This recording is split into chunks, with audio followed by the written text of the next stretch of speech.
والصلاة والسلام علی رسول اللہ اما بعد اعوذ باللہ من الشیطان الرجیم وتحسبهم ایقاظا وهم رقود وتحسبهم اور آپ ان کو خیال کریں گے ایقاظا جاگتے ہوئے، یعنی آپ ان کو یہ سمجھیں گے کہ یہ جاگ رہے ہیں۔ ایقاظا یقظن کی جمع ایقاظا، وہم رقود حالانکہ رقود وہ سوئے ہوئے ہیں۔ رقود راقد کی جمع ہے، سویا ہوا۔ راقد کہتے ہیں ایک شخص سویا ہوا، رقود کئی، حالانکہ وہ سوئے ہوئے ہیں لیکن تو جب ان کو دیکھے گا تو ایسا لگے گا جیسے وہ جاگ رہے ہیں۔ تو یہ ہے کہ ان کی آنکھیں کھلی تھی، آنکھیں ان کی کھلی ہوئی تھی، کیونکہ وَنُقَلِّبُهُمْ ہم پلٹتے تھے ان کے پہلوؤں کو، ذات الیمینی دائیں طرف و ذات الشمال اور بائیں طرف۔ ہاں، ہم ان کی کروٹ چینج کرتے تھے، تو اس کا مطلب وہ لیٹے ہوئے تھے، ٹھیک ہے، لیکن لیٹے ہوئے کی حالت میں آنکھیں کھلی ہوئی تھی۔ اور یہ جب انسان تصور میں آتا ہے نا تو بڑا دہشت ناک منظر بن جاتا ہے یہ والا۔ ہاں، انسان ہلے بھی نہ اور آنکھیں کھلی ہوئیں ایسے۔ ہاں جی، تو پھر اس کے بعد وہ کتے والا بھی معاملہ۔ وَكَلْبُهُمْ اور ان کا کتا، باسطن پھیلائے ہوئے تھا، ذراعیہ اپنے دونوں بازو، ذراع ایک بازو، ذراعی دونوں بازو، اپنے دونوں بازو پھیلائے ہوئے تھا، بالوسید دہلیز پر، یعنی غار کی دہلیز پر ان کا کتا جو ہے وہ بازو پھیلا کے بیٹھا ہوا تھا، ایسے لگ رہا تھا جیسے یہ رکھوالی کرنے کے لیے بیٹھا، لیکن وہ بھی مرا ہوا تھا، مطلب سویا ہوا تھا، وہ بھی ختم تھا، اس کی بھی آنکھیں کھلی ہوئی تھی۔ غار پہ بیٹھا کتا، اس کی بھی آنکھیں کھلی ہیں، بازو پھیلائے ہوئے بیٹھا ہے اور ایسے جیسے رکھوالی کر رہا ہے، اور اندر کوئی ایسے جاگتا تھا تو سارے جناب لیٹے ہوئے ہیں لیکن ایسے لگ رہا تھا جیسے جاگ رہے ہیں، آنکھیں کھلی ہیں لیکن وہ سوئے ہوئے تھے۔ تو کتے کو دیکھ کر، ان سب کو دیکھ کر دہشت ناک منظر تو بن ہی جاتا ہے، اور ایک جناب ایسی وادی میں، ایسی جگہ میں جہاں پہ کوئی دوسرا ہی نہیں، ویران جگہ۔ ہاں جی، وَكَلْبُهُمْ بَاسِطٌ ذِرَاعَيْهِ بِالْوَسِيدِ اور ان کا کتا باسطن پھیلائے ہوئے ہے، ذراعیہ اپنے دونوں بازوؤں کو، بالوسید دہلیز پر۔ یہ ہے جی وہ کتا جس کے بارے میں مشہور ہے کہ صحابہ کہف کا کتا جنت میں جائے گا، صحابہ کہف کا کتا جنت میں جائے گا۔ کیوں جی؟ اس کا ذکر قرآن پاک میں آ گیا، اس کا ذکر قرآن پاک میں آ گیا، اس کا ذکر قرآن پاک میں آ گیا، اور اللہ تعالیٰ نے اس کا ذکر اچھے الفاظ میں کیا ہے، اور اللہ تعالیٰ نے اس کتے کے ذریعے اپنے اولیاء کی حفاظت فرمائی ہے، اس وجہ سے وہ کتا جنت میں جائے گا۔ حالانکہ جنت اور جہنم یہ جنوں اور انسانوں کے لیے ہے، کیونکہ وما خلقت الجن والانس الا لیعبدون۔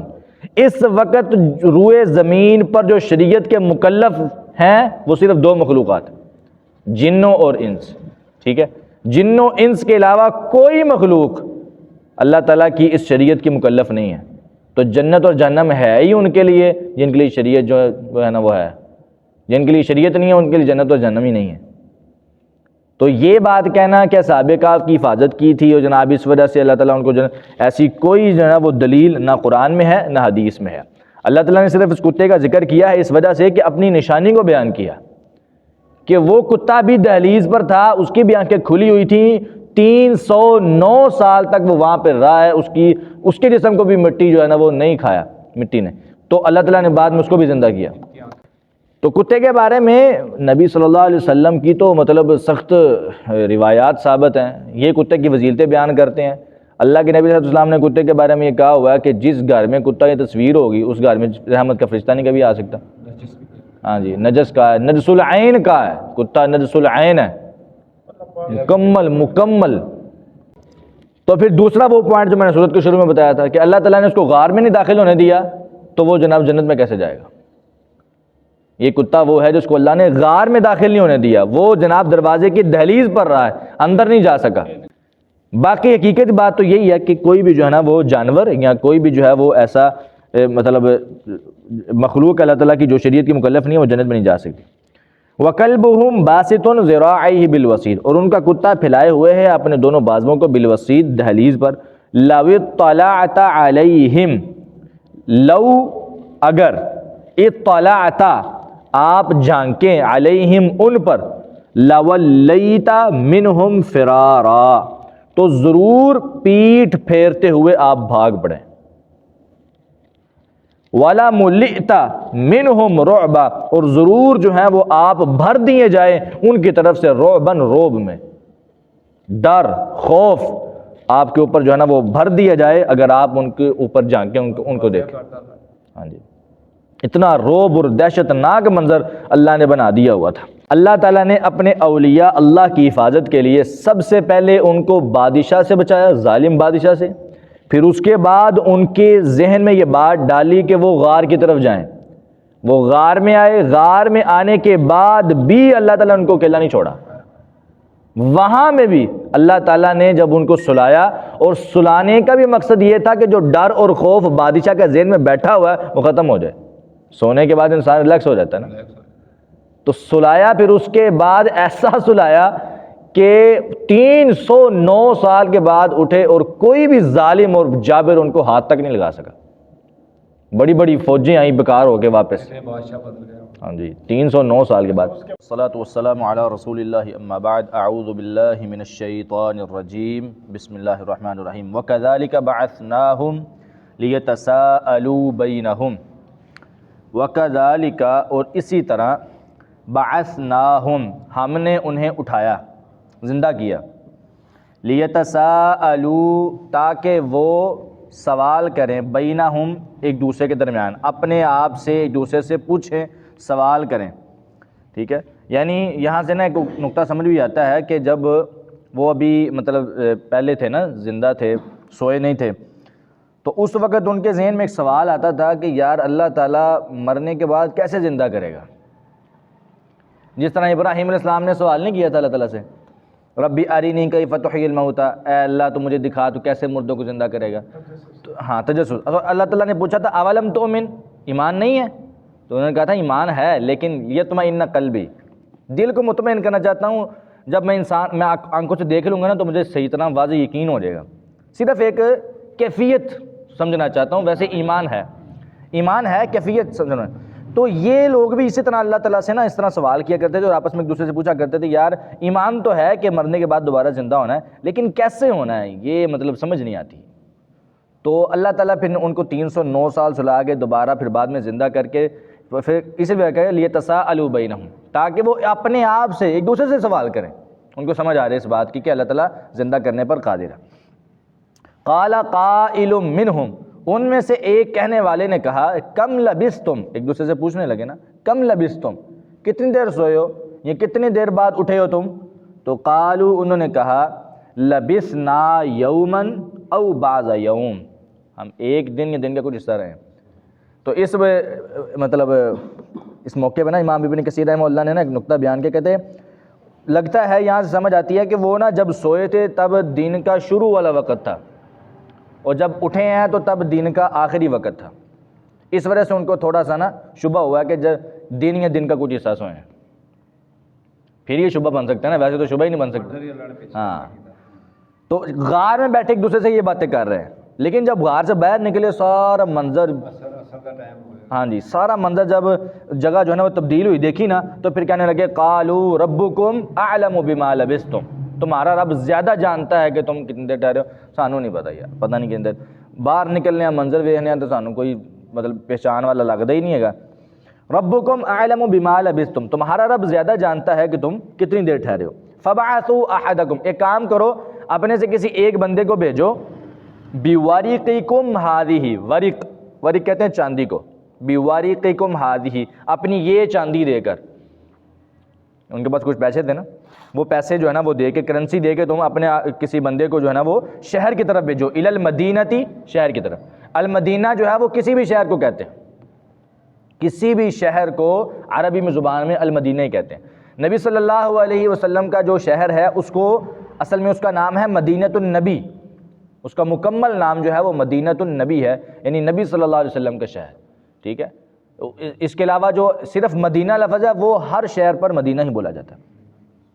تو یعنی ان کا جو مدینہ ہے، ان کا جو شہر ہے، وہ اپنے شہر کی طرف اشارہ کر کے کہہ رہے تھے کہ اپنے میں سے کسی ایک بندے کو شہر کی طرف بھیجو، فَلْيَنْظُرْ، تو وہ جا کے نا شہر میں دیکھے ایہا ازکا طعاما، کہ ان میں سے کون ہے اچھا، سب سے زیادہ اچھا کھانا بنانے کے لحاظ سے، اچھے ہوٹل سے جاؤ۔ ہاں، امام ابن کثیر اور یہاں پہ دوسرے مفسرین نے نکتہ لکھا ہے کہ یہاں سے یہ پتہ چلتا ہے کہ وہ لوگ جو تھے وہ اشراف زادے تھے، عام بندے نہیں سی۔ ہاں جی، وہ عام ہوٹل کا کھانا نہیں کھانا چاہتے جی، وہ کہتے ہیں جی جو سب سے زیادہ اچھا اور پاکیزہ کھانے کے لحاظ سے نا اس سے جو ہے نا وہ کھانا لے کے آؤ۔ فَلْيَأْتِكُمْ بِرِزْقٍ مِّنْهُ، تو چاہیے کہ وہ لائے اس میں سے کھانا اس سے لے کر آئے، یعنی اس ہوٹل سے کھانا لے کر آئے، اس دکان سے کھانا لے کر آئے۔ وَلْيَتَلَطَّفْ، اور اس کو چاہیے کہ وہ نرمی اور باریک بینی کے ساتھ کام لے۔ اگر سختی اختیار کرے گا نا اس کے ساتھ جا کے یا شہر میں جا کے کچھ جھگڑا، یا تو سختی کا نتیجہ جھگڑا ہوتا ہے، تو جھگڑا نہیں کرنا، جھگڑا کرے گا تو تسی سارے واضح ہو جانا، تہاڈا معاملہ واضح ہو جانا ہے، تو تسی پہچانے جاؤ گے۔ جنہوں بھیجنا ہے انہوں گلاں سمجھا رہے ہیں، انج کریں انج کریں انج کریں، انج نہ کریں۔ وَلْيَتَلَطَّفْ، نرمی اور باریک بینی سے کام لو جا کے۔ وَلَا يُشْعِرَنَّ بِكُمْ أَحَدًا، وَلَا يُشْعِرَنَّ، اور وہ شعور نہ دلوائے، بکم تمہارے بارے میں، احدن کسی ایک کو، یعنی تہاڈے بارے کسی نو دسے نہ جا کے، کھانا لین جاوے چپ کر کے کھانا لے کے واپس آوے، جا کے خبر نہ دیندا پھر جیو نیوز بن جاوے جا کے۔ وَلَا يُشْعِرَنَّ بِكُمْ أَحَدًا، اور تمہارے بارے میں وہ کسی کو معلوم نہ ہونے دے۔ یہاں پہ بہت سارے نکتے مفسرین نے بیان کیے ہیں۔ ایک نکتہ یہ بیان کیا کہ جو ولی ہوتے ہیں وہ عالم الغیب نہیں ہوتے۔ اللہ تعالیٰ نے یہ اتھینٹک اولیاء بیان کیے ہیں اور ان کے بارے میں کیا کہا ہے کہ ان کو یہی نہیں پتا کہ ہم کتنے دیر سوئے ہیں۔ یہ اولیاء اللہ کی نشانی ہے کہ وہ عالم الغیب، نہ ہی وہ علم غیب کا دعویٰ کرنے والے ہوتے ہیں۔ تو یہاں پہ ہمارے یہاں تو بہت بڑے اللہ کے ولی، ہاں جی، اپنی پوری مشینری سورج ان کے لیے چینج، ہاں، اور پھر ان کے جو ہے نا وہ کروٹیں خود چینج کرتا رہا۔ تو یہ اللہ تعالیٰ کے اتھینٹک ولی ہیں، تو ان کے بارے میں علم غیب کی نفی ہو رہی ہے۔ تو یہاں پہ لوگ کہتے ہیں جی ما کانا و ما یکون سب کچھ جانتے ہیں، جو ہو چکا اور جو ہونا وہ سارا کچھ جانتے ہیں، ٹھیک ہے۔ تو اس طرح کے وہ اب ہاں جی، ہاں جی، انظر حالنا واسمع قالنا یا رسول اللہ، ہمارے حال کو دیکھیں اور ہماری بات کو سنیں، یہ مطلب ہے۔ تو اب تو پیر اور جناب بزرگ یہ تو بڑی دور کی بات ہو گئی ہے، اب ولیوں کی جو بلیاں وہ بھی غیب جانتی ہیں۔ ہمارے جو پیر ہیں ان کی بلی بھی غیب جانتی ہے۔ وہ ایک پیر صاحب تھے، وہ جی ان کی بلی ہے، وہ بلی جتنی مرتبہ میاؤں کرے گی اتنے مہمان آئیں گے۔ وہ بلی جس دن جتنی مرتبہ میاؤں کرتی تھی نا اتنے ہی رات کو نا اس پیر صاحب کے پاس مہمان آتے تھے، ہاں جو بھی کہہ لیں۔ تو لو جی وہ اس وجہ سے ہی اس کو پہلے پتا چلا، وہ علم غیب جانتی ہے جی۔ اچھا جی، وہ ایک مرتبہ بلی صاحبہ نے میاؤں کیا 8 مرتبہ، مہمان آ گئے 9۔ وہ مرید سارے کہنے لگے بابا جی تہاڈی بلی بھول گئی۔ کہنے بھول گئی کیویں؟ کہتے جی 8 واری میاؤں کی تو مہمان 9 آ گئے۔ کہنے لگے بابا جی کہنے لگے نہیں نہیں بلی صحیح ہے، 9واں بھابی ہے، ساڈی بلی بھابی نہیں مانتی۔ اچھا جی، بہرحال نہ بلیاں اور نہ ہی یہ جو چیزیں ہیں، اور جن بھی غیب نہیں جانتے، جنوں کی غیب کی نفی بھی اللہ تعالیٰ نے قرآن پاک میں کی ہے۔ ترجمہ دوبارہ سنیں، وَكَذَلِكَ بَعَثْنَاهُمْ لِيَتَسَاءَلُوا بَيْنَهُمْ، اسی طرح ہم نے ان کو اٹھایا تاکہ وہ آپس میں ایک دوسرے سے سوال کریں۔ قَالَ قَائِلٌ مِّنْهُمْ، ان میں سے ایک کہنے والے نے کہا کم لبثتم، تم کتنی دیر ٹھہرے ہو؟ قالوا، انہوں نے کہا لبثنا یوما او بعض یوم، ہم ایک دن یا دن کا کچھ حصہ ٹھہرے۔ قالوا، انہوں نے کہا ربکم اعلم بما لبثتم، تمہارا رب زیادہ جانتا ہے اس مدت کو جتنی مدت تم ٹھہرے ہو۔ فبعثوا احدکم، تم بھیجو اپنے میں سے کسی ایک بندے کو، بورقکم ہذہ، یہ تمہاری جو چاندی ہے یہ دے کر بھیجو، الی المدینۃ، شہر کی طرف۔ فلینظر، اور چاہیے کہ وہ جا کے غور کرے، دیکھے، ایہا ازکا طعاما، کہ ان میں سے کون ہے اچھا صاف ستھرا کھانے کے اعتبار سے۔ فلیأتکم برزق منہ، تو وہ اس سے جو ہے نا وہ رزق یعنی کھانا لے کر آئے تمہارے لیے۔ ولیتلطف، اور وہ ضرور وہاں پہ جا کے نرمی اور باریک بینی سے کام لے۔